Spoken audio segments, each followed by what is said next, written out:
ये जानते हैं जन उपयोगी लोनों के बारे में। सबसे पहले बताऊंगा, सबसे जो सस्ता लोन है वो कृषि लोन। अभी उसमें क्या है कि सरकार ने 3 लाख तक 0% ब्याज दर में सरकार लोन दे दी है। जिनके पास कृषि योग्य भूमि है उनको ये लोन दिया जाता है।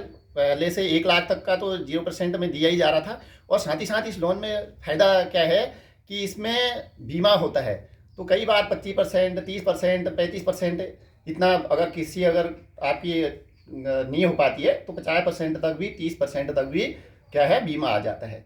और दूसरी बात, उसके बाद दूसरा अगर हम ऑप्शन में जाए तो उसके बाद लोन है हमारा गोल्ड लोन। गोल्ड लोन क्या है कि गोल्ड लोन भी सस्ते दरों में अलग अलग, कहीं पर 7% में है, कहीं 8, कहीं 6। और कृषि योग्य भूमि है तो उसकी खतौनी लग जाती है तो और सस्ता है। और उसमें क्या है, आपका गोल्ड भी सुरक्षित रहता है अगर हम ज़्यादातर हम सरकारी बैंकों को महत्व दें इसमें। और उसमें क्या है कि आप जाएंगे तुरंत आपका एक ही दिन में लोन हो जाना है। और ज़्यादा प्रोसेसिंग फीस भी नहीं रखी है, कहीं कहीं पर 500 रुपये रहती है जो उसके तोल के वो करते हैं। और वो सुरक्षित रहता है, उसको हमारे सील किया जाता है और आपके भी साइन रहते हैं और फिर बाद में आपके ही सामने उसको क्या है खोला जाता है। और उसके बाद अगर हम देखें तो हम लिमिट बना लें। जैसे अगर हम बिजनेसमैन हैं या हमारे पास कोई मकान है तो उसके आधार पर हम लिमिट भी बना सकते हैं। ओडी लिमिट जो है वो भी बहुत फायदेमंद होती है। उसमें क्या है कि आपकी जो लिमिट रहती है उसमें आप जितने दिन के लिए आपकी लिमिट जो बनी है तो आप कभी भी उससे पैसा निकाल सकते हो। और जो लिमिट है उसमें आपका मतलब कि करीब लगभग 7% से ऊपर को ब्याज दर रहती है। 9%, 8%, 10%, अलग अलग बैंकों के अलग अलग हैं, 12% तक। तो आपको उतने दिन का ही ब्याज पड़ेगा जितने दिन आप उसका क्या है पैसे का इस्तेमाल करोगे। और जैसे ही जमा करोगे तो उसमें आपको क्या है फिर ब्याज नहीं पड़ेगा। और साथ ही साथ क्या है, ये हमारे आवश्यकताओं के लिए अगर कोई अचानक कोई ऐसी दिक्कतें होती है तो उस समय ये बहुत फ़ायदेमंद रहता है। अलग अलग बैंक लिमिट बनाते हैं, जैसे बड़ौदा भी बनाता है और बैंक भी बनाते हैं, एसबीआई भी बनाता है। और साथ ही साथ अगर सैलरी वाले हैं तो Almora Nainital district cooperative bank salary के बेस में भी बनाता है।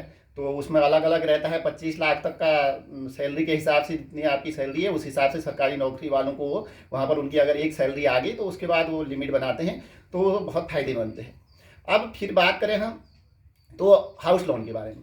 तो हाउस लोन भी सबसे सस्ता लोन कहलाता है, क्योंकि ये अभी 6.75% से 6.5 से ऊपर को लगभग चल रहा है। 6.65, 6.80 अलग अलग आपके सिविल स्कोर पर भी निर्भर करता है। तो हाउस लोन भी सबसे फायदेमंद क्या है लोन है। इसमें भी आप जैसे आपका हाउस लोन चल रहा है और आपको आकस्मिक ज़रूरत पड़ गई तो आप उसमें टॉपअप करा लें। ये भी बहुत फायदेमंद है, क्योंकि टॉपअप आपको क्या है उसी रेट में या उससे 1% ज़्यादा में मिल जाता है। मान लीजिए 60% में आपका हाउस लोन चल रहा है तो 60 ही में टॉपअप मिल जाएगा या 8% में मिल जाएगा। तो ये भी बहुत अच्छा लोन है। इसमें आपके कागजी कार्रवाई ज़्यादा करनी नहीं पड़ती है और कुछ प्रोसेसिंग फीस और यही चार्ज जो छोटे मोटे पड़ते हैं वैल्यू और प्रोसेसिंग फीस का, और ज़्यादा नहीं रहता है इसमें भी। ये लोन भी अच्छा है। और दूसरी बात क्या है, आपके पास और भी ऑप्शन रहते हैं कि आप अपनी ज़मीन के उस पर या मकान के आधार पर भी लोन ले सकते हैं।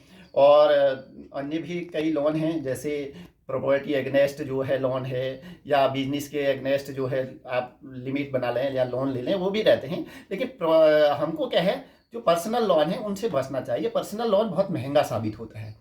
उससे अच्छा और एक ऑप्शन है कि आपके पास अगर कोई एलआईसी है तो उसके आधार पर भी आप एलआईसी से भी लोन ले सकते हो। अपनी पॉलिसी से लोन लेना भी क्या है बहुत फायदेमंद साबित होता है, क्योंकि एक तो उसमें ज़्यादा हमको कागजी कार्रवाई नहीं करनी पड़ती है, ज़्यादा परेशान नहीं होना पड़ता है। और सीधे क्या है हमारे दूसरे तीसरे दिन या उसी दिन भी बैंक में हमारे पैसा आ जाता है। और लेकिन उसमें क्या रहता है कि जो हमारे किस्त जमा है या जो हमारी एलआईसी की हम कह सकते हैं उसकी जो मैच्योरिटी है उसके 90% उसका 90% अमाउंट मिलता है। ठीक है, तो ये एलआईसी में जो लगभग 10 साल के बाद आपका मैच्योरिटी अमाउंट जो है ज़्यादा होता है, लेकिन 3 साल के बाद अधिकतर पॉलिसियों में आपको क्या है लोन मिल जाता है। उसमें 9.5% लगभग ब्याज दर रहता है और आप ब्याज जमा करते रहो और लास्ट में धीरे धीरे किस्त जमा कर दो तो आपको पूरा बेनिफिट मिल जाता है। अगर आप चलो कुछ जमा नहीं कर पा रहे हो तो लास्ट में आप किस्त जमा करते रहो तो लास्ट में वो सब चीज़ घट जाएंगे, लेकिन फिर भी फायदेमंद साबित होता है।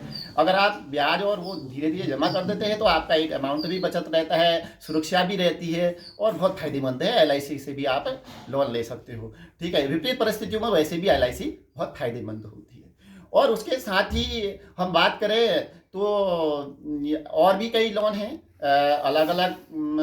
आपको आपने जैसे प्लॉट लेना है तो प्लॉट के लिए भी, परचेज के लिए, प्लॉट खरीदने के लिए भी लोन देते हैं बैंक। अलग अलग बैंक हैं, जैसे अलग अलग उनके नियम हैं। जैसे SBI है तो वो शहरी क्षेत्र में देता है, नगर निगम एरियाओं में ही देता है, और बड़ौदा भी ऐसा ही करता है, और साथ में पंजाब नेशनल बैंक कहीं भी दे देता है। तो उस पर भी इंटरेस्ट रेट वो उसमें भी बहुत कम होते हैं। आपकी अगर प्लानिंग है कि मैं प्लॉट लूँ, मेरा भी घर हो, तो आप ये भी वो कर सकते हैं, मतलब प्लॉट के लिए लोन ले सकते हैं। और साथ में उसमें क्या है, प्लॉट लोन आपने लिया और उसमें 3 साल के अंदर, जैसे पंजाब नेशनल बैंक है उसका नियम है कि 3 साल के अंदर आपको घर बनाना पड़ेगा, तो आप उसमें घर बना सकते हैं। और सबसे बड़ी बात है, आप लोन ले रहे हो तो आपको सबसे बड़ी ध्यान रखने योग्य बात क्या है कि आपको क्या है करना है, अपना सिविल स्कोर अच्छा बनाए रखना है। कई बैंक जो है 7.5% से नीचे क्या है, जैसे बड़ौदा है या अन्य बैंक हैं, 750 से नीचे में आपको क्या है कर्ज नहीं देते हैं, लोन नहीं देते हैं। तो आपको सिविल अच्छा बनाए रखना है। सिविल अच्छा बनाने के लिए क्या है, आप समय पर किस्त जमा करें अपनी, और आप ईमानदारी से आप अच्छा व्यवहार बनाए रखेंगे।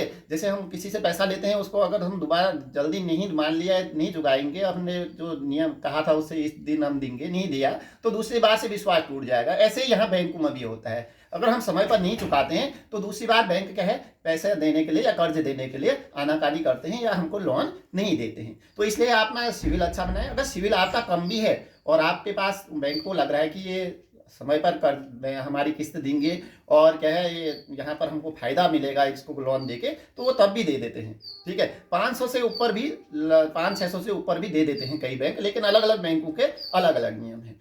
और साथ ही हम अगर दूसरी बात जानें कि सिविल स्कोर कैसे बढ़ाना है, तो सिविल स्कोर बढ़ाने के लिए हम समय पर किस्त जमा करें। और साथ ही साथ क्या है, अगर आप क्रेडिट कार्ड का इस्तेमाल करते हो तो उससे भी सिविल बढ़ने के लिए वो भी फायदेमंद है। उसमें आप लेन देन करते रहें, लेकिन समय पर उसका वहाँ पर चुकता करते रहें। जो भी आपकी वहाँ पर अगर आपने EMI बनाई है या वहाँ पर पैसा वो करना है तो वो भी क्या है आप समय पर चुकाएं। तो अब हमने आपको बताया कि कितने लाभदायक किस लोन को आप ले सकते हैं, और आगे में फिर क्या है इसके बारे में विस्तार से आपको कैसे सिविल स्कोर और बढ़ाएंगे, कैसे आप SBI ये जो क्रेडिट कार्ड हैं उनका इस्तेमाल कैसे करें, इनके बारे में बात की अगली वीडियो में मैं जानकारी दूंगा। धन्यवाद।